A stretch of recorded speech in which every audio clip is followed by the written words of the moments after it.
Sir నువ్వు direct act చేస్తాను. తను డైరెక్ట్ చేసినట్టు పిలిచి మేమంతా ఒకే చోట ఉండేవాళ్ళం చెన్నైలో. ఓకే. తను ఇవ్వడం, నేను యాక్ట్ చేయడం.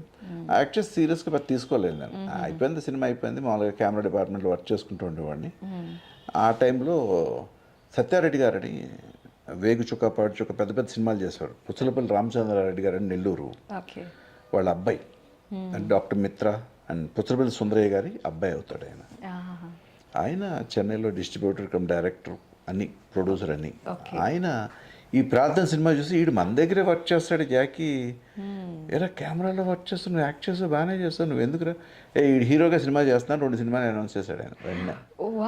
దొంగలున్నారు జాగ్రత్త, నేరం, నేను అరుణ్ పాండ్య నేరంలో హీరోలు, దివ్యవాణి గారు ఇలా. దొంగలున్నారు జాగ్రత్త, నేను రఘుబాబు, ఇప్పుడున్న రఘుబాబు, శ్రీమన్, ఇప్పుడు తమిళ్లో అంతా బైజీ శ్రీమాన్ అని, నాగరాజ్ అని ఒక అతను, నర్రాసీన్ గారు అని ఇప్పుడు పవన్ కళ్యాణ్ గారి సినిమాలు ఎక్కువ ఉంటాడు నర్రాసీన్. మేమంతా ఒక బ్యాచ్గా, నీళ్ళలో నేను ఒక మెయిన్ క్యారెక్టర్, వీడు ఒక హీరో అని ఉండాలి కదా, అలా ఇలా సినిమా అలా స్టార్ట్ అయ్యి నా కెరీర్ అలా స్టార్ట్ అయింది. అంటే పెద్ద కేక్ ఓకే చెప్పాలంటే కష్టపడి అనుకోకుండా ఫ్లూగా యాక్టర్నే నేను. కాకపోతే నేను అవుతున్నాం కదా అని మా గురువు గారు సత్యారెడ్డి గారు హార్స్ రైడింగ్, స్విమ్మింగ్, ఫైట్స్, కరసాం అన్నీ నేర్పించాడు ఆయన మా అందరికి. అలాగా కెరీర్ స్టార్ట్ అయింది.